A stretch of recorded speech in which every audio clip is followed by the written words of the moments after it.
Come one, come all. Welcome to Liverpool Football Club. I invite you to watch our games and spend all of this money only to watch your team lose in their home stadium. Again, feel free to cheer on a Dutch bald man who is doing absolutely nothing to help our club win, despite somehow winning the league just a year ago. Do you like spending $500 million for talent that underperforms? Well, then you'll love Liverpool Football Club.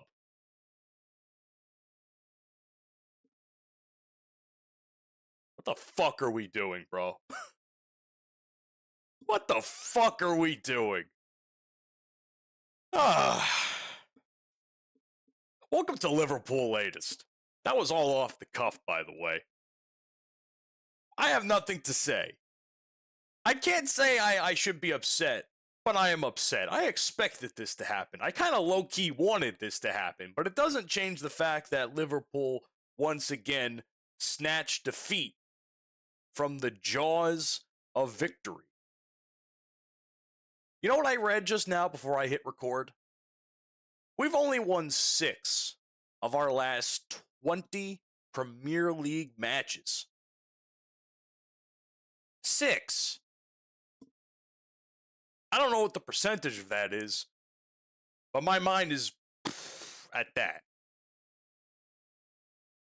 I genuinely don't know what to do with this club right now. I am just...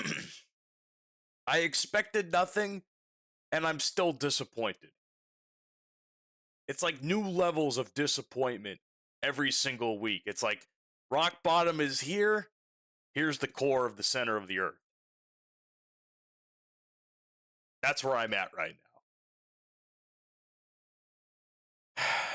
Did you also know that apparently it's been like 89 years since Manchester City has defeated Liverpool twice in the same season? Yeah, 89 years. We're almost pulling out a century from that. And somehow, some way, we allowed that to happen in the 2025, 2026 season. Do I even bother going over the stats today? Fuck it. Why not?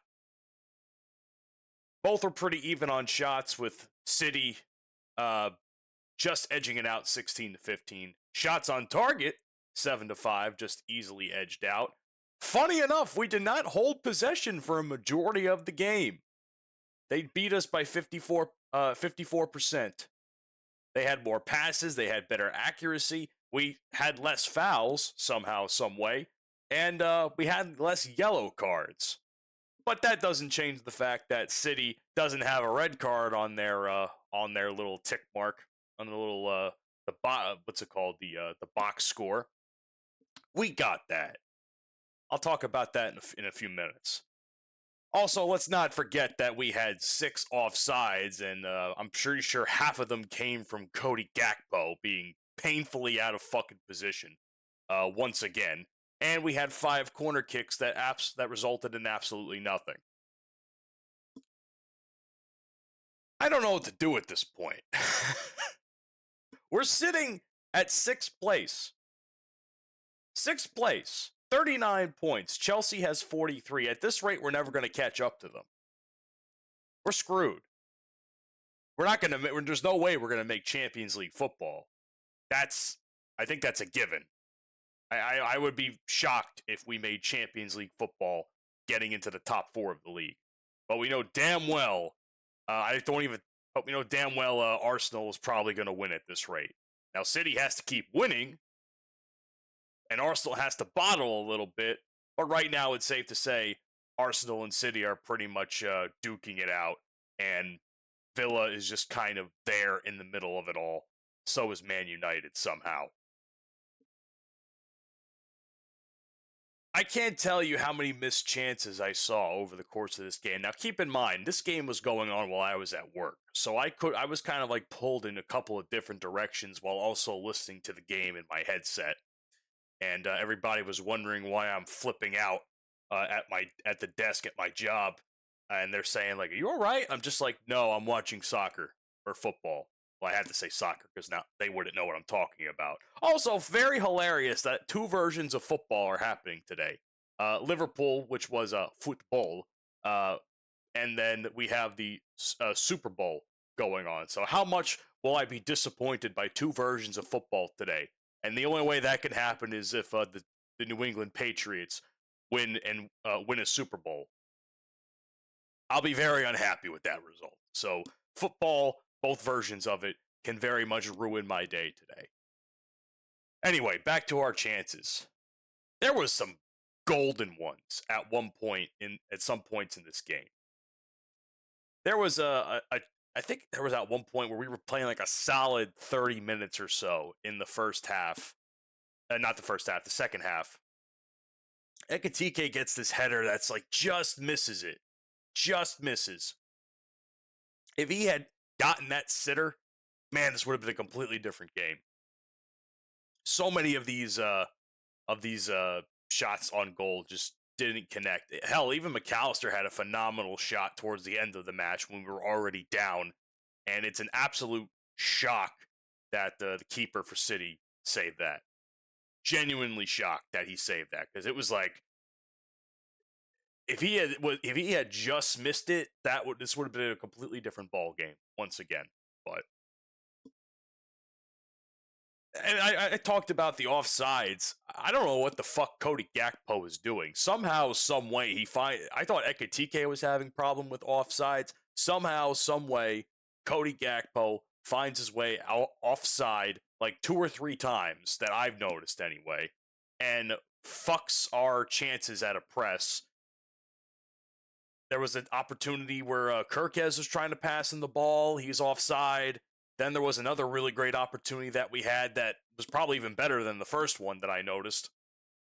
And once again, Cody Gakpo's offside. I'm looking at my computer. I'm looking at my phone screen. I'm looking like, you gotta be fucking kidding me.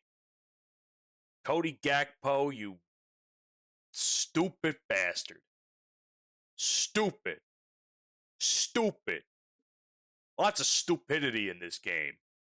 Mo Salah also had a really horrible attempt at a free kick. That shit went way over the crossbar, wide into the cop somewhere. And I said to myself, I'm just like, I don't think Mo has it anymore. I don't think Mo has it anymore, because it was such a close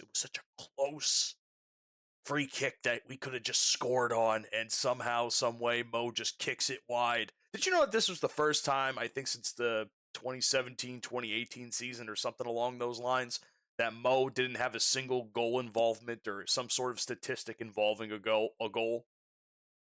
Since then? That's almost 10 years ago. Or at least 8. Like, that's insane. And not to mention, a lot of his passes didn't make it into the net. Like, for instance, the Ekatike header. Florian Wirtz had a couple of chances to create something, and obviously that did not come to fruition, unfortunately. I just don't know what to say at this point. This is not the same team that was scoring goals left and right last season, because I don't know what we have to do to score goals at this rate. Unless you're Dominic Szoboszlai or Ekatike, you're not scoring goals at this rate. That's what I believe. Let's talk about Alisson Becker. Now, I love Alisson Becker with all of my heart. AB1's one of the best keepers in the entire Premier League. Unfortunately, he did not have it today. And one mistake cost us the game. One mistake. All he had to do was not push and knock the fucking guy over on City. All he had to do was just not move. Just don't do anything. Instead, he pushed up. I think he knew he was going to get beat. He panicked. Doesn't make contact with the ball. Knocks the guy over. And then Erling Haaland scores a penalty at the 93rd minute, which I believe was his first goal in Anfield, by the way. That's another statistic to throw at you, as if the salt couldn't get even further into the wound. Ouch. Big ouch. Horrible. Now, it was the Bernardo Silva goal. I mean, the Bernardo Silva goal was already, like, rough, okay? Like, we'll get to that in a second. But this penalty, what a horrible, horrible thing to happen to us. Not to mention the almost third goal that happened, which clearly Alisson was out of position for because he was trying to be an extra man to get a header in for a set piece, something along those lines. Clearly that didn't work either. We're lucky this isn't 3-1. Again, we'll discuss that in a second. But I just when I saw the replay, because in real time I'm thinking to myself, what the fuck is going on? When I saw the replay, I'm like, oh, that's a penalty. Now, you might make the argument, too. Why is that a penalty and the deal with Guéhi and Salah wasn't? As a matter of fact, some people argue that the Guéhi foul should have been a red card. I don't know. I'm not going to lie to you. Obviously, the Guéhi foul happened outside of the penalty box, so the contact was made outside. So, like, I get that not being a penalty, but it not being like a red card or something, that's a rough one. That is a rough one. Now, that's not to say that Guéhi didn't play a great game. Guéhi played a pretty solid game. There's a reason why City got him. There's a reason why we missed out on Marc Guéhi. I said for months, get Marc Guéhi as soon as you can in January. What did they do? Nothing. What happens? It cost us. It cost us. Semenyo was also a threat, by the way. That didn't do us any favors either. He didn't score, but he was a constant threat on the ball. I don't know what else. I don't know what to say other than Dominic Szoboszlai was involved in all three goals, or almost goals, throughout the course of this game. Let's start with the good. That absolute free kick screamer. If you can have like the top 10 goals in the Premier League this year, Dominic Szoboszlai is easily in 2 or 3 of them. That's a God-given fact. This might be in the top 3 of the year across the league. That's not glazing, that's the truth. This was an absolute spectacular goal to open the scoring in the second half. Wow, that was something.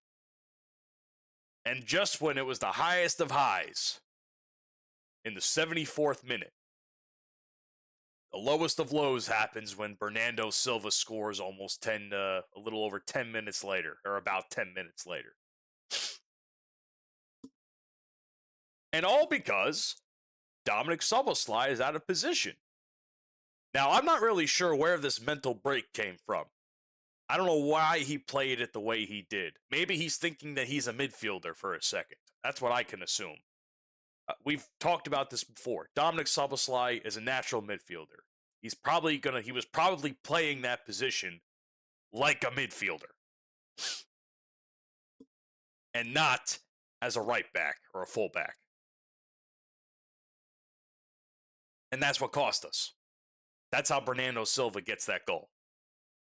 Now, the second that ball ricocheted off somebody, I think it was one of our guys, I was like, oh, this is going in.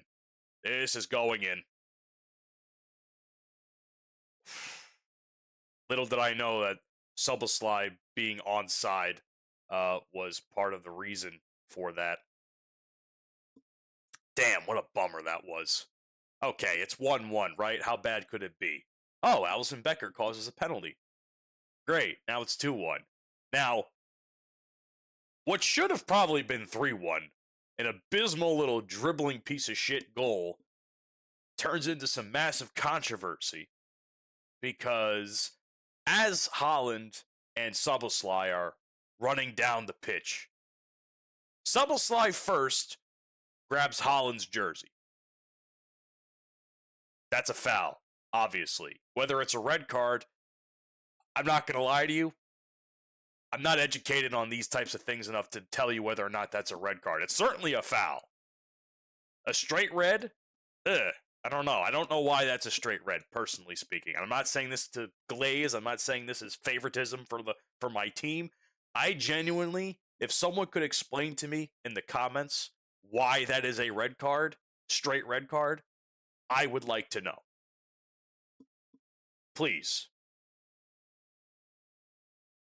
Then Haaland pulls him back. So it's kind of like a tit for tat type thing. So it's like, obviously, you're going to. I think the reason why that goal wasn't allowed was because. Actually, I don't even know why the goal wasn't allowed. Was it because Haaland pulled back, preventing Szoboszlai from getting the blocking it out? Who knows? I think that's probably what it was. Either way, it was a decision that VAR created that neither team was happy with for multitude of different reasons. And because it was a straight red card, Dominic Szoboszlai is going to miss 3 games now in the Premier League. Or maybe even in the Champions League, too. I don't know. Does it apply for all competitions, or is it just Premier League based? But, yeah, this is fucked.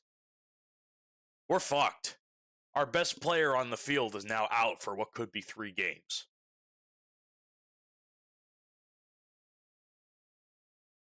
How do we adapt to this? How can we adapt to this without looking like complete idiots over the course of the next few weeks? What is Slot gonna do? What he should be is fired. I saw a lot of people talking about several weeks ago that if Slot can't beat City in the second match of the season, he should be gone. And I think everything leading up to this point should be a telling sign that Arne Slot should no longer have a job here at Liverpool. He's not going to turn it around. He's not going to do it now. He's certainly not going to do it if he continues to be manager in the next season. We'll be fucking lucky if we even make it to the at least the next round of the Champions League if we win the round of 16 somehow. I'll be shocked if we fucking win the FA Cup at this rate. But you know what I do think? That Xabi Alonso was somewhere waiting for that phone call. All they have to do is just pick it up and ring him. Hey, Slot's out. You want to come coach the team? That's all we could hope for. And that's all I will say on the subject. In the meantime, the City pool allegations will never stop because clearly odds are Liverpool threw the game just because City could catch up to Arsenal. That's my way of coping with today's match. Thanks for watching Liverpool Latest. If you enjoyed the video, leave a like. If you want to give me your thoughts on the game, comment down below, including why you think that's a straight red card or why it is a straight red card. I'm not denying it's a foul. I just don't know why it's not a red. Honestly, my lips to God's ears. I don't know why. And of course, if you're new here, subscribe. And while it may not feel like it right now because we are all feeling very, very lonely, we can all feel lonely together here at Liverpool Latest, because when you join the Liverpool Latest family, you never walk alone.